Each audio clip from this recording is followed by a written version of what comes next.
Lunes 19 de julio, saludos señoras, señores, bienvenidos como cada día a este espacio, a esta revista de prensa, a este recorrido que hacemos cada mañana por el kiosco, por los titulares de los periódicos que se editan en nuestra provincia, el Diario de Córdoba, ABC, el Día de Córdoba y también, como siempre, vistazo a la prensa digital. Como suele ser habitual los lunes, cada uno sale por un sitio, fotos distintas, titulares distintos. Vamos con este primer repaso a las primeras planas. El Diario Córdoba escoge para la apertura un tema de ámbito nacional. Una encuesta que ha publicado GESOP, el PP titula, como ven, pisa los talones al nuevo gobierno. Luego hablamos de esa encuesta. La foto para un suceso que tiene en vilo a buena parte de la población. El desaparecido titula en el lago azul de Córdoba. En la foto un grupo de bomberos rastrea este estanque, en las antiguas canteras de Aslan, a la búsqueda de un chico de en torno a 20-21 años que ayer se estaba bañando junto a un grupo de compañeros, eran 5, y al irse de la zona solo había 4. No saben los compañeros todavía dónde anda, si está dentro del agua o si salió. Ahora hablamos de este asunto también. El diario ABC son dos temas de ámbito nacional o incluso internacional. Para la apertura, Sánchez busca aliados tras su fiasco con Marruecos y Estados Unidos. Titula, el presidente del gobierno se va mañana a Estados Unidos, donde ya está la ministra de Industria, por cierto, y se va a reunir con empresarios. No está previsto ninguna reunión política, al menos no está prevista reunión con el presidente, con Joe Biden. La foto, la Junta tiene la cifra más alta de empleados de su historia. El aparato de los funcionarios de la Junta ha subido un 26% en 2 años, llegando a los 300.000 debido a refuerzos en salud y en educación a consecuencia del coronavirus. Titula en la foto Torre Triana, el mayor edificio administrativo que tiene la Junta de Andalucía, que está lógicamente en Sevilla. El diario El Día habla de salud. En la portada, la vacunación retoma el ritmo con 58.000 dosis en la última semana. Es un ritmo que mejora de la semana anterior, pero aún así está lejos del pico que llegó a producirse a finales de junio, donde se alcanzaron 76.000 vacunaciones en 7 días. Como digo, se ha retomado, aunque no al ritmo que todos querríamos.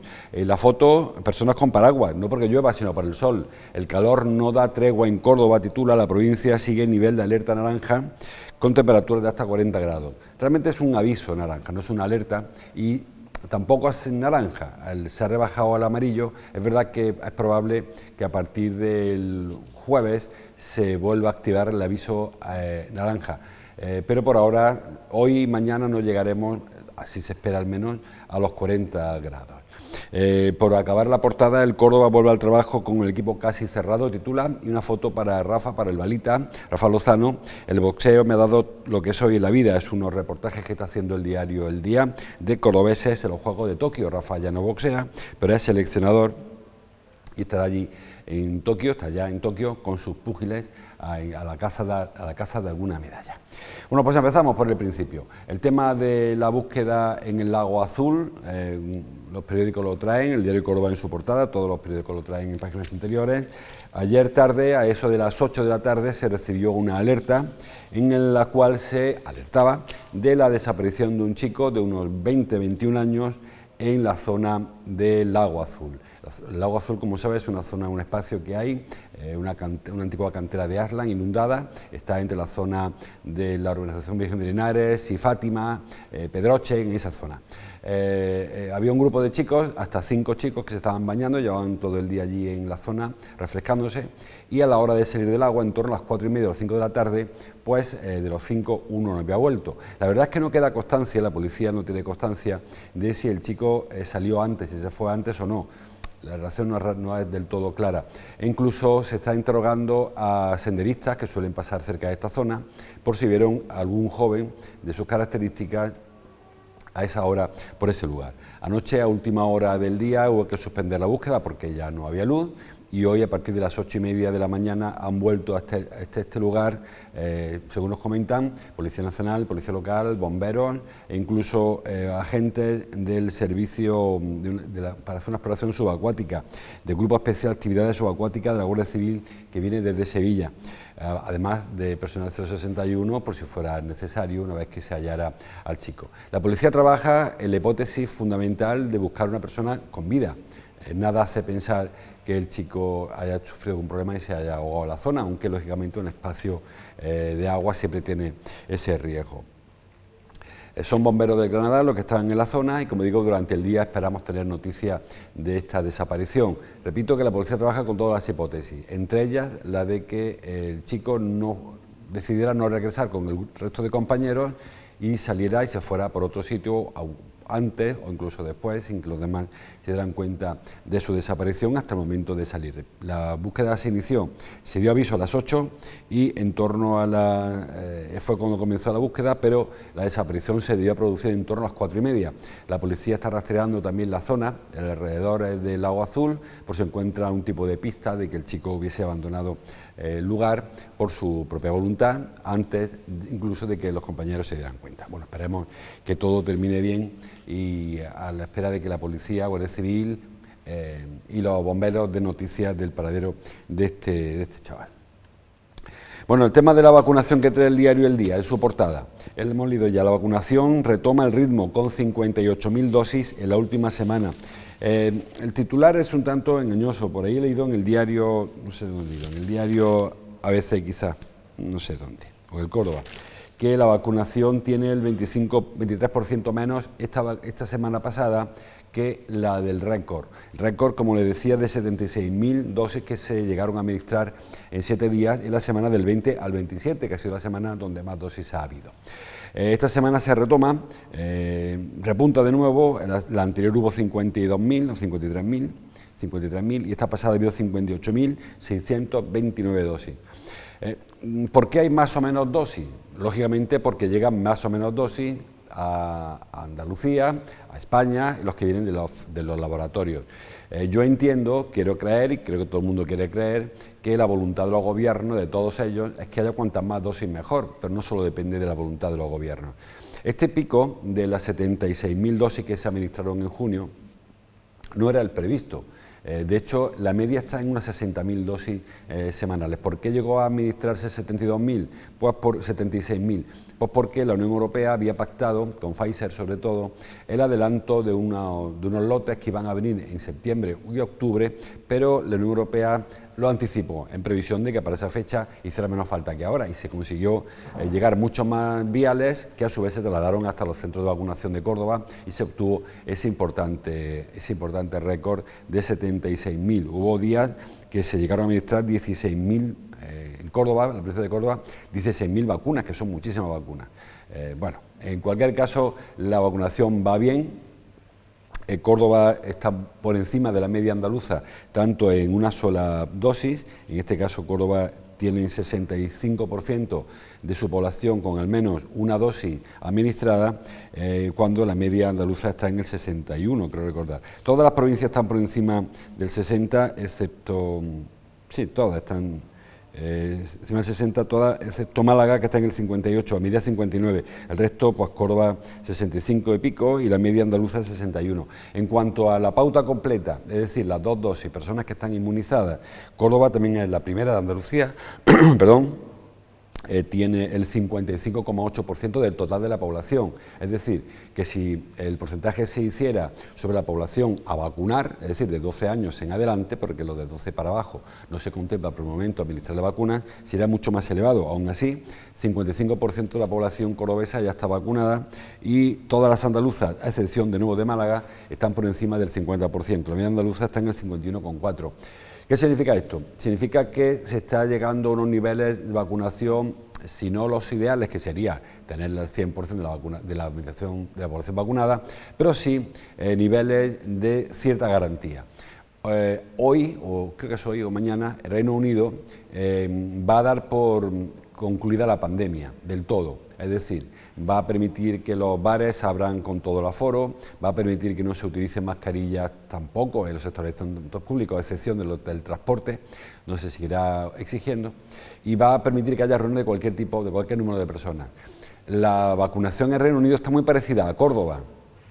La población está vacunada al 60%, Córdoba está en el 55,8%, ahí, y la primera dosis en el Reino Unido está en torno al 70%, y Córdoba está en el 65%, es decir, que estamos ahí, con el mismo porcentaje de Reino Unido que en Córdoba, con una salvedad en el caso de Reino Unido, que es que la variante que está ahora afectando sobre todo es la variante Delta, la famosa variante India, que es mucho más agresiva para personas sin inmunizar que el resto de variantes. Todavía en Córdoba, en Europa, en el resto de España y Europa, la variante que impera es la segunda variante, que es la variante europea. Está la China primera, luego hubo una mutación, y la que está todavía por encima de la hindú, en el caso de Córdoba, no es tan peligrosa. Quiero decir con esto que los niveles de Córdoba ya son bastante aceptables. Veíamos antes una información de que solo 7 municipios de Córdoba están libres de COVID. Es verdad que las cifras no son buenas, las cifras de contagios. Hasta el punto no son buenas que muchas comunidades autónomas han empezado a plantear toques de queda, han empezado a plantear confinamientos perimetrales, etcétera.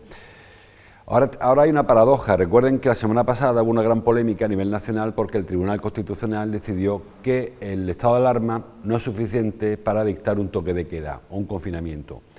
Cuanto menos ahora, que no hay ni siquiera estado de alarma. Es decir, los gobiernos autonómicos que están decretando toques de queda se exponen muy probablemente a que se resuelvan en su contra, que se decaigan ese tipo de declaraciones, porque no hay soporte legal para declarar un nuevo toque de queda o un nuevo confinamiento, entiendo yo. Si el Constitucional no lo ha avalado para el Gobierno, para un estado de alarma, cuanto menos se hará sin estado de alarma. Así que todo está ahora en manos de la vacunación. No es comparable las cifras de contagios actuales con las cifras de contagios de septiembre o octubre, cuando no había vacunas. ¿Por qué es esto? Pues porque ahora no se traslada afortunadamente la presión asistencial de los hospitales con respecto a los contagios, como sí que ocurría en septiembre.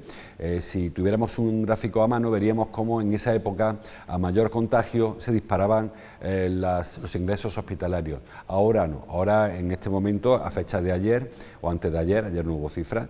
Ayer había 72 pacientes ingresados en los hospitales de Córdoba, de la provincia de Córdoba, cifra muy bajita, hemos llegado a estar en 400, ayer había 70. Es decir, que a pesar de que los contagios sí que están a nivel, contagios diarios, a nivel del otoño, final del verano pasado, los ingresos afortunadamente no tienen nada que ver. Hasta el punto de que los expertos epidemiólogos están ya planteando que el semáforo de colores que determine el nivel de riesgo, si es riesgo medio, alto, extremo, ya no cuente tanto el parámetro contagios como otros parámetros, porque son un poco engañosos.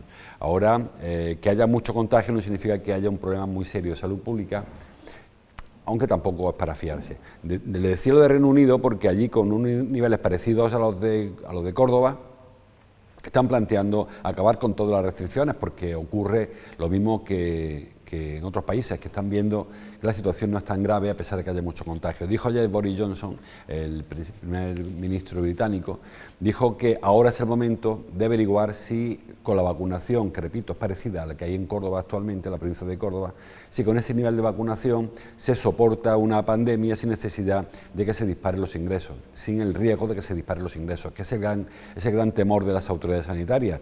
No que la gente contraiga un virus, que lo pase en su casa con una cuarentena, sin apenas síntomas o con síntomas muy leves, que es lo que está ocurriendo ahora, sino hasta qué punto eso puede alterar efectivamente la presión en los hospitales. En España, a excepción de Cataluña, donde es cierto que hay una presión hospitalaria mayor del resto de la media española, en el resto de comunidades la presión es bastante relajada, es decir, que se pueden seguir aceptando niveles de contagio altos si eso a su vez consigue que la población se inmunice por la vía de la inmunización natural. Si no requiere lógicamente ingresos hospitalarios, y por lo tanto no habría UCI y por lo tanto, lo que más nos preocupa, no habría personas que pierdan la vida a consecuencia del coronavirus.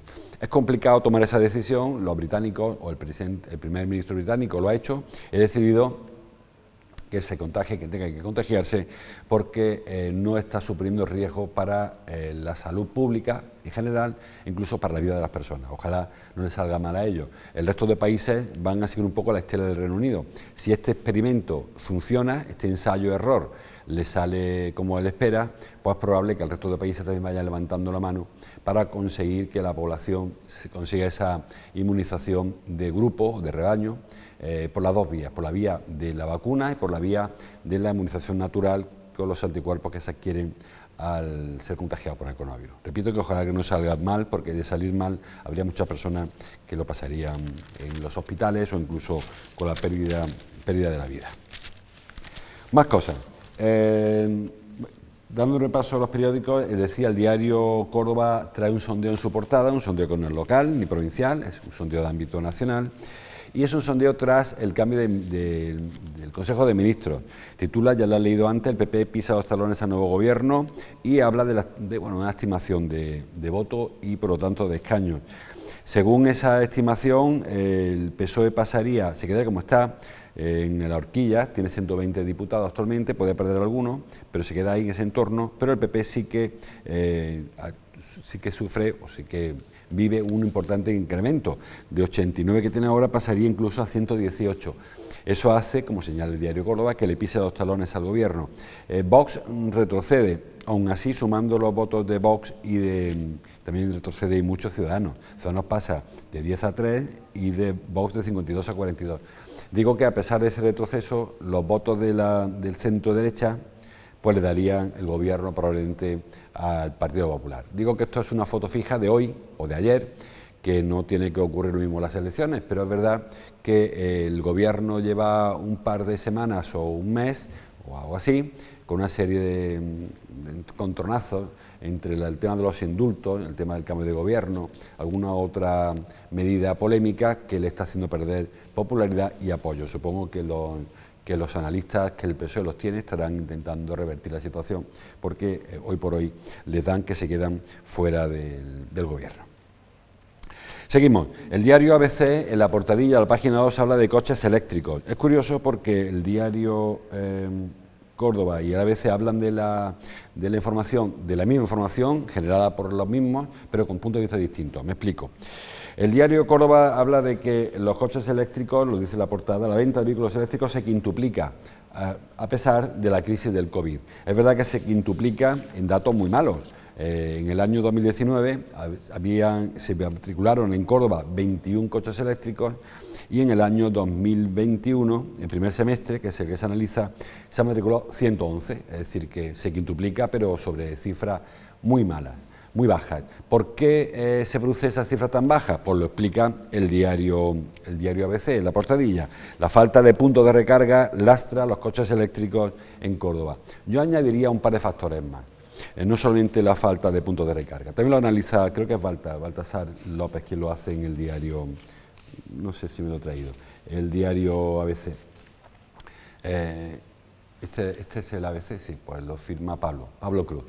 La falta de puntos de recarga, dice, el alto precio también, que viene en la versión web, no viene en la versión en papel, y también el tema de las reparaciones. En cuanto a puntos de recarga, sabemos que hay muchos menos de los que se requieren. Hablamos de vehículos 100% eléctricos, no híbridos, es decir, que hay que enchufarlos a la corriente. Un vehículo eléctrico de media puede recorrer 60-70 kilómetros de autonomía, es decir, que hay que recargarlo en 60 kilómetros. Hay muchas personas que sin hacer otra cosa que ir del trabajo a su casa en un día recorren esos 60 kilómetros y no en todas las comunidades o muy pocas comunidades existen puntos de recarga para poder conectarse al vehículo. Los de la calle son casi peores, aunque hay unos puntos de recarga rápida, aún así hay que estar un rato, no es como echar gasolina, hay que estar un rato hasta que el coche vuelve a recuperar la batería. Ese es el principal hándicap probablemente. Luego el precio que veíamos en esta información, el coche eléctrico, 100%, es bastante más caro que un coche de los tradicionales, de gasolina o gasoil. Es verdad que hay una serie de ayudas de tanto el Gobierno como la Unión Europea, pero hoy por hoy siguen sin compensar. Habría que achatarrar el coche anterior, el que tuviéramos, es decir, tirarlo directamente a la basura, aprovechar todos los incentivos para que se pareciera un poco el precio, pero no llega a ser el mismo precio un coche eléctrico que un coche de gasolina. Y luego otro factor que analiza también la información del diario, creo que era del Córdoba, donde lo he leído, es el tema de los talleres de reparación. Hoy por hoy no es fácil reparar un coche eléctrico, la motorización es la misma, evidentemente, y no todos los talleres están preparados para atender las averías. Y hay muchas personas que ya, bien porque lo han sufrido o bien porque se lo han contado, pues le ponen ese reparo. Yo tengo un coche eléctrico, tengo que cambiar un componente, no hay los mismos recambios, no hay los mismos repuestos y no hay los mismos profesionales que puedan atenderlo. No porque no sean capaces de hacerlo, sino porque no están formados para ello. Así que desde Atradeco, por ejemplo, la Asociación de Talleres, ya piden que haya un plan de formación para que los mecánicos se puedan meterle mano a un coche eléctrico y que haya una serie un plan que no sea solamente entregar un dinero a quien cambie su coche de gasolina por un eléctrico, porque no compensa. Habría que ir un poco más allá. Supongo que con el tiempo se irán acometiendo estos cambios. Lo cierto es que hoy los coches eléctricos apenas son un 7% de las matriculaciones en toda Andalucía. Va subiendo, en el año 2019 era el 5,2%, en el 2020 fue el 5,8% y ahora estamos en el 7%.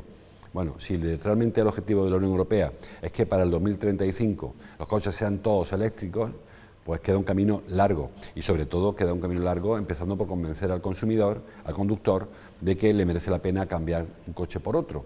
Supongo que se irán agotando los plazos todos los posibles y habrá quien intente llegar al último día con su coche de gasolina porque le siga sin convencer el cambio. Entiendo que, en fin, faltan 15 años prácticamente, 12, 14 años para que sea obligatorio dejar de utilizar un coche, o sea, se prohíba la utilización de un coche de gasolina, pero como digo, el camino todavía es largo y no parece que se hayan puesto todas las losetas para andarlo. Entiendo que se irá avanzando poco a poco. Más cosas. La foto del diario El Día, que me la he dejado para el calor, les comentaba, creo que he comentado yo algo de pasada. Se espera que suba la temperatura esta semana progresivamente hasta el viernes, aunque estamos todavía lejos de esa tormenta de calor que hubo el fin de semana anterior, el anterior. No se prevén aún temperaturas por encima de 40 grados, que en Córdoba, siendo como somos, tampoco parece que sea una situación especialmente grave, esperamos temperaturas mayores, y ayer la máxima estuvo en Talavera de la Reina, algo que bueno, no nos suele ocurrir, suele estar la máxima más cerca de aquí, ¿no? La capital de Montoro son las máximas, en este caso de Andalucía, y hoy se llega a 39. Ayer y hoy a 39, ya a partir del miércoles se espera que sí que se roce los 40 grados y el jueves también seguirá al alza. El viernes vuelve a bajar un poquito, parece que el fin de semana será un fin de semana también más o menos tranquilo. Así que estamos en la media normal, sin temperaturas especialmente exageradas, incluso aquella tormenta, aquella ola de calor o episodio de alta temperatura no llegamos a lo que se nos advirtió. Ahí ven que la alerta naranja deja casi 40 grados, que repito, un aviso naranja es como se superan los 40 grados. Bueno, por ahí andamos sin muchos más sufrimientos que los habituales para esta época. Me quedo con el diario ABC, titula en la portadilla: el ocio nocturno agota su paciencia.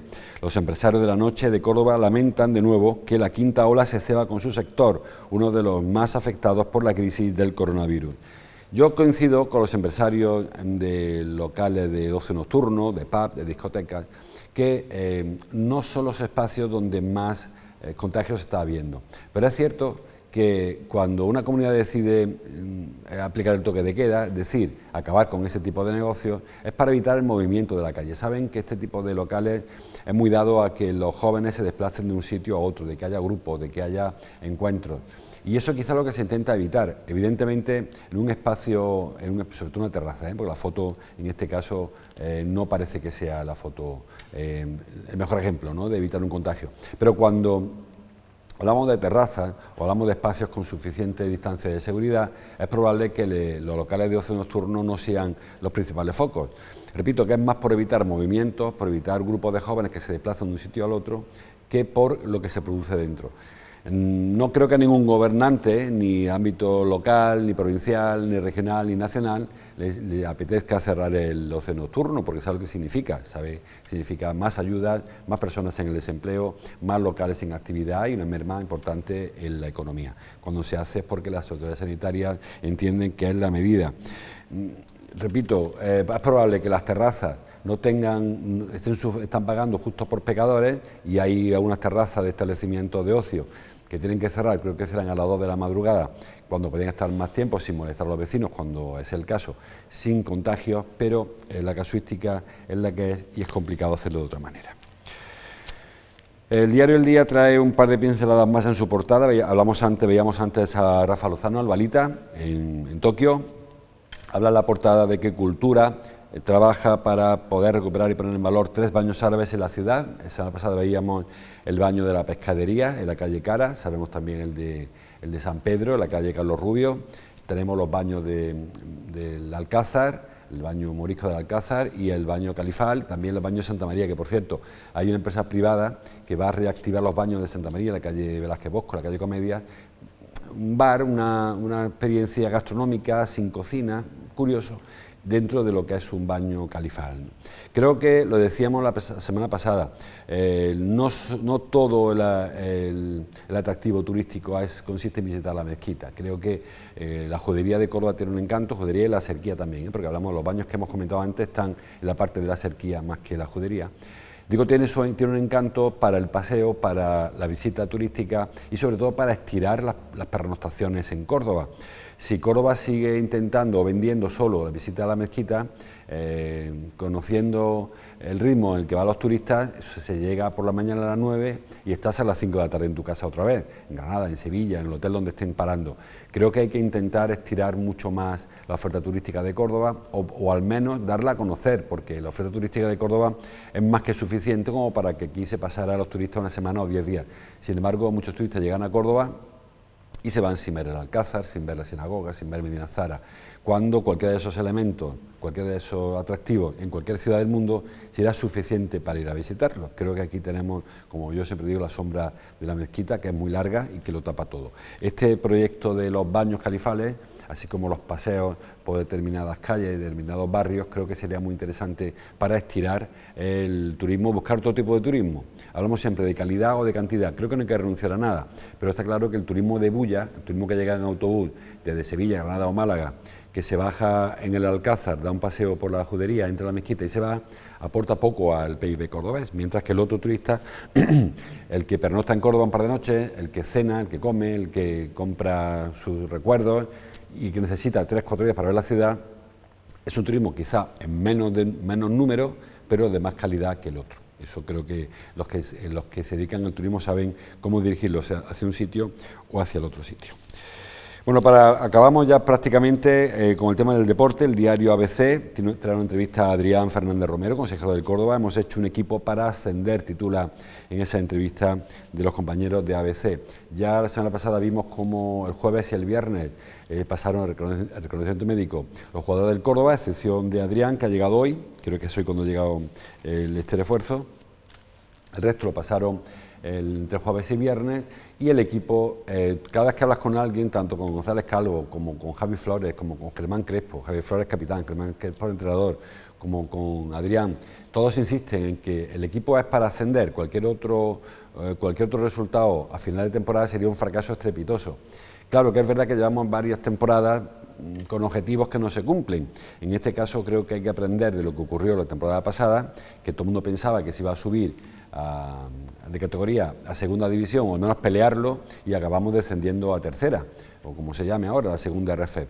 Este año todo el mundo da por hecho que los rivales del Córdoba son muy inferiores, pero hemos hablado más de una vez. Hay 8 de los equipos que van a jugar en el grupo cuarto de segunda RFEP, juegan en campos de césped artificial, campos que el Córdoba no está acostumbrado a visitar. Hay estadios con una fila de graderío o 2, campos muy estrechitos, campos donde los vestuarios, en fin. Es decir, que ahora quizá el principal reto va a ser adaptarse a una categoría muy por debajo de la que le corresponde al Córdoba y, según insisten los que entienden de esto, pues el equipo se ha hecho con ese concepto, el concepto ascenso y no hay otro, y se ha hecho pensando en ello. Hoy a las 8:30, 9:15, señalan los periódicos, por ejemplo lo señala el diario El Día en la portada, el Córdoba ha vuelto al entrenamiento, ha vuelto al Estadio del Arcángel. Saben que el viernes se cerró un acuerdo entre el Córdoba y Tremont para que se volviera a utilizar la sede deportiva del Camino de Carbonell. Durante 10 años se llegó al acuerdo. Había un acuerdo ya lo económico, el acuerdo faltaba ver cómo se pagaba aquello, porque Tremont no llegaba a fiarse del todo del Córdoba y hizo falta un aval del grupo propietario de Infinity que garantizara el pago de los 10 años de alquiler que han firmado entre el Córdoba y Tremont. Digo que a pesar de que se llegó a este acuerdo, pasado viernes, los campos de fútbol de esta deportiva no están para ser usados. Saben que han estado un mes largo sin regarlos siquiera y claro, con el calor que hace aquello no se puede utilizar. Así que hoy han entrenado en el Arcángel, lo harán en el Fontanar también, se está hablando de ir a Rabanales hasta que se puedan recuperar los campos de césped de la sede deportiva y empezar a trasladar los entrenamientos allí. En el informativo le daremos buena cuenta de este primer entrenamiento, este primer entreno, de cómo ha vuelto el equipo de las vacaciones y cómo afronta a los jugadores del Córdoba esta segunda RFEP tan complicada en lo anímico, en la percepción de cada jugador de que realmente es su categoría. Hasta aquí llegamos. Como cada día les invito a que entren en la página web, que bajen al kiosco, que escuchen la radio, que vean la televisión, que sigan informándose. Si quieren hacerlo con nosotros, les espero mañana. Hasta entonces, como siempre, gracias por su atención.